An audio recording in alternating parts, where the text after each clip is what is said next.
معكم الشعيبي عبد الحق، مدير منصة الشباب بالويدان. هذه المنصة اللي أحدثت في 2023 بالضبط، كان الافتتاح ديالها سعادة العامل سعادة العامل اللي افتتح هذه المنصة في إطار المبادرة الوطنية للتنمية البشرية، البرنامج الثالث. هذا البرنامج اللي كيهدف لمواكبة الشباب حاملي مشاريع أو عنده فكرة مشاريع، أو شباب اللي يعني مواكبة شباب اللي تيبحث عن عمل. من طبيعة الحال هي مرتبطة بعملات أنفا، يعني بالمقاطعات اللي تابعين أنفا. المنصة مفتوحة الأبواب ديالها لجميع الشباب والشابات اللي كتراوح الأعمار ديالهم ما بين 18 إلى 35 سنة، واللي قاطني مقاطعات عمالة أنفا. احنا من طبيعة الحال كنشكروا اللجنة الإقليمية للتنمية البشرية، عمالة أنفا، لا ديريكسيون داكسيون سوسيال اللي كيواكبونا، اللي كيوفروا لنا واحد الإطار ديال العمل. المنصة كتميسرها جمعية ريم مبادرات اللي كيرأسها سي محمد البركاوي، اللي هو رئيس هذه الجمعية، واللي عندها واحد التجربة كبيرة في الميدان ديال المقاولات وريادة الأعمال.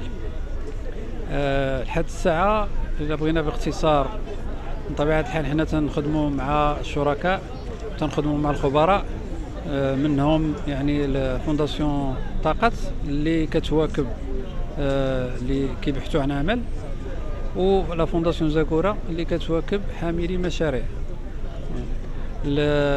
يعني المواكبة كتكون بالاستقبال ثم التوجيه الشاب ولا الشابة، من بعد كتكون واحد التكوينات جميع الميادين اللي كتهم المقاولات وريادة الأعمال. من بعد يعني كنواكبوهم مع الخبراء ديالنا حتى يعني كيوجدوا الملف ديالهم، تيدوزوا لواحد الكوميسيون او نيفو ديال عمالة أنفا، اللي هما تيشوفوا الملف، تيشوفوا الدوسي ديال المشروع، او يعني تيقرروا واش غادي يعني يكون عنده واحد الدعم مالي ولا لا.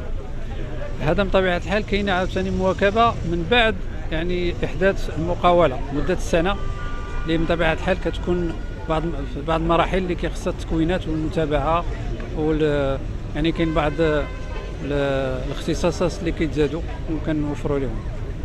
اليوم في إطار هذه المناسبة سنة 19 ديال الاندياش، يعني احنا في عيد ميلاد اللي كنتمناو التوفيق، واللي المبادرة مشروع ملكي تحت الرعاية السامية لصاحب الجلالة، اللي من طبيعة الحال حنايا تحت الأوامر ديالو، اللي كنشكروا جميع الفاعلين، كنشكروا عمالة أنفا، وكنشكروا جميع المتداخلين. هذا اليوم حاولنا نعطيو واحد الفرصة ديال يعني لي كوبيراتيف اللي تعملوا في المجالات متعددة واللي واكبناهم.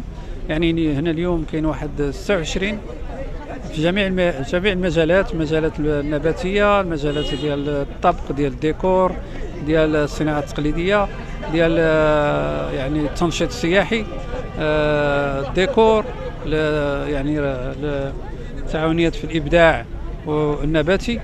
أعطيناهم فرصة مدة حتى 29 ماي إن شاء الله، باش يحاولوا أولا يعرفوا بنفسهم، ثانيا يحاولوا يسوقوا ذاك المنتوج ديالهم. والافتتاح كان اليوم عن طرف العامل عامل عمالة أنفا، وبطبيعة الحال موكوب بواحد الوفد رسمي اللي تنشكروا جميع المتداخلين، واللي عطاه هذه الانطلاقه اليوم اللي حتى 29 ماي ان شاء الله.